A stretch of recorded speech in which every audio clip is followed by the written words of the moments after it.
അമേരിക്കയുടെ തലപ്പത്ത് രണ്ടാം തവണയും എത്തിയതോടെ മറ്റ് രാജ്യങ്ങളെ കണ്ണുവെക്കുക എന്നത് ട്രംപിന്റെ സ്ഥിരം ശൈലിയായി മാറിയിരിക്കുകയാണ്. കാര്യങ്ങളെ സാധിച്ചെടുക്കാൻ സമ്മർദ്ദം ചെലുത്തുക, അതാണ് ട്രംപിന്റെ നയം. അതാണ് ഗ്രീൻലാൻഡ് വിഷയത്തിൽ കണ്ടത്. എന്നാൽ ഗ്രീൻലാൻഡ് ട്രംപിന് സ്വപ്നം മാത്രമായി അവശേഷിക്കുകയാണ്. ഇപ്പോൾ അതാ ട്രംപിന്റെ പുതിയ ഉള്ളിരിപ്പ് കൂടി പുറത്തെത്തിയിരിക്കുകയാണ്.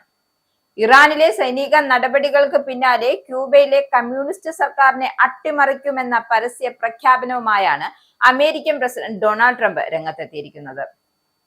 വൈറ്റ് ഹൗസിൽ ഇന്റർ മയാമി ഫുട്ബോൾ ടീം അംഗങ്ങളുമായി നടത്തിയ കൂടിക്കാഴ്ചയ്ക്കിടെയായിരുന്നു ട്രംപ് തന്റെ രാഷ്ട്രീയ ലക്ഷ്യം വ്യക്തമാക്കിയത്.